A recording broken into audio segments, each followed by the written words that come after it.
Hey guys, we're going to use the Meyer line to answer a question about making a prediction based on a relationship between two variables. So the first thing to note, the first variable in that list is always going to be an x, and the second is always going to be our y. In this case, the x is the weight of a rhinoceros, and then the y is the amount of food they have to give that rhinoceros based on its weight.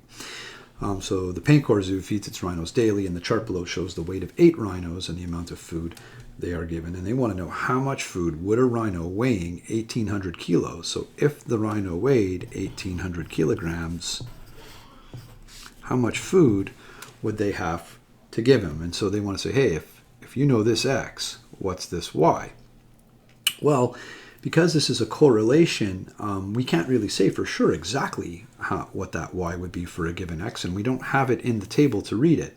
But we can use the relationship between these two variables to estimate, and the Meyer line is an estimation in the same way that the correlation coefficient was an estimation of the relationship of two variables. The same thing with the Meyer line. So we're going to say, well, if these patterns hold true, what kind of an estimation could we make? And so the first thing that we're going to do for a Meyer line for this kind of an estimation is we're going to cut the table of values in half.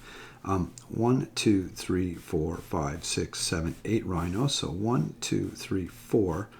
There's my first 4 rhinos, and I'm going to separate them from the second 4 rhinos. And I'm going to use this side over here, these x's, to create an x1, and their corresponding y's I'm going to use to create a y1. So I'm going to get the average, and that's the important note here, of these 4. I'm going to get the average of those 4 and write those numbers down. That's the first step. So the average of these 4 would be 1257 plus 1307 plus 1320 plus 1396, which will come to 5280. Now you can check my math on your calculator, which I'm going to divide by 4 because I am getting an average here. And when I do that, I get 1320. So the average x from these 4 x's is 1320, and the average y from those 4 y's is going to be 260 divided by 4, which I got by adding up all 4 of those numbers and dividing by 4.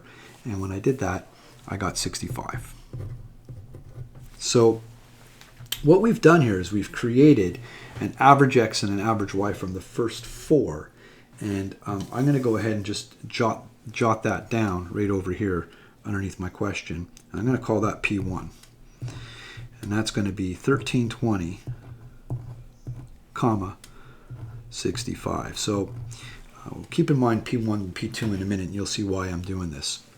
I'm then going to go and I'm going to get the average x there, and I'm going to get the average y over there, doing the same thing, just by adding up these 4 numbers and dividing by 4, and then adding up these 4 numbers and dividing by 4, and call those my x2s. So when I do that over here, when I get my average x over here, I'm going to get 6308 divided by 4, which is going to give me 1577. 1,577 would be the average weight of rhinos on the second half of the distribution. And the average over here is going to be 296 divided by 4, which is equal to 74. I've switched into pencil just so I don't smudge here, but it also helps to show that what I've created over here for a P2 is 1577, comma, 74. Now, these are imaginary points. They're not in the table, but remember that this is an average x for these and an average y and an average x and an average y. And with x's and y's, we can create the equation of a line. And the equation of a line allows us to make predictions about x's and y's, right? How much food would a rhino have? We know we're looking for a y here. If the x is 1,800, what would that y be, right? How much food, y, would I have for a given x? And so because we can average these, we're going to be able to calculate using the equation of a line. So a is the slope. It's the first thing to get. I'm looking for y equals ax plus b, and you can refer to the y equals ax plus b videos if you need some reminders here.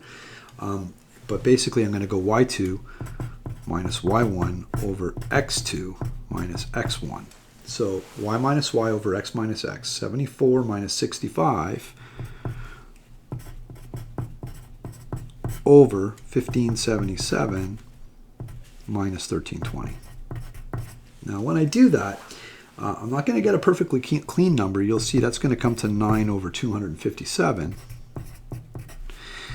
which is 0.0351945, etc., etc.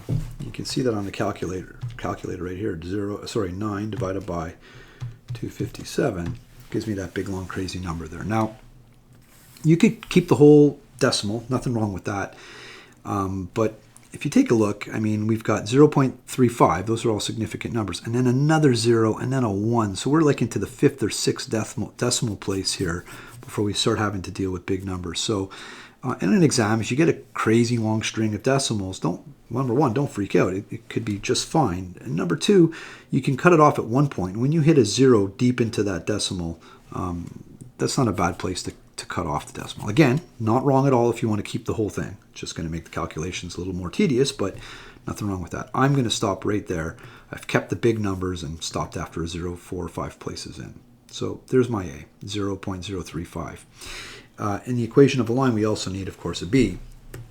And we're going to get that by plugging in an A that we know, that's the A that we figured out, and an X and a Y, which are going to come from either here and here or from here and here. So I'll use my P1. And I'll get my B. I'm going to come up over here to do that, and I'll write out the y equals ax plus b, just to remind you of what it is I'm looking for. And I know my A, and I have an x, and I have a y. So bear with me for a second as I plug those numbers in. My y is 65, is equal to, now the x that goes with that y is 1320. So A, 0.035 times that x, 65, plus b. Remembering I'm looking for the b. So I'm going to get 65 is equal to whatever that comes to. So clear that up. 0.035 times 65. And I think, what did I get there? 23.8 is my calculation there. Just do that one more time. I made a mistake. Ah, shit. Shit.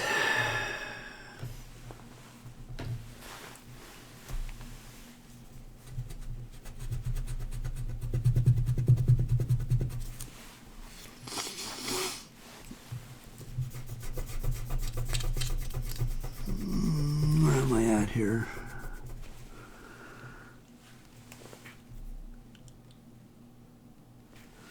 Okay, one more time.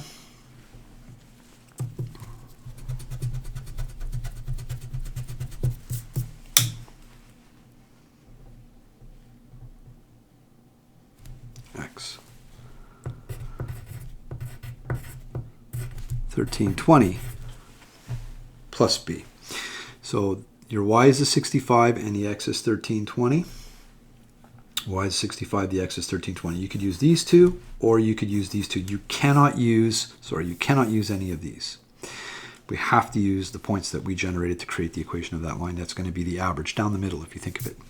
So I'm going to go 65 is equal to, clear that up, 0.035 times 1320, and I'm going to get 46.2 plus my b. So now I have to subtract 46.2 from both sides. So 65 minus 46.2 is going to give me 18.8 for my b. So now I have my full equation. Y is equal to 0.035x plus 18.8. And what I can do with this is I can now answer the question, hey, what's the y if I know the x is 1800? Well, just put that 1800 right there into the x, and figure out the y. Y is equal to 0.035 times that x, which we said was 1800. And we're going to have to add 18.8, and at the end, remember to round to the nearest kilogram. So 0.035 times 1800 is equal to that. To that, I'm going to have to add 18.8, giving me a grand total of 81.8 kilograms, which when we round it up, because they've asked me to round it to the nearest whole kilo, y will be equal to 82 kilograms. And there's your answer for the Meyer line.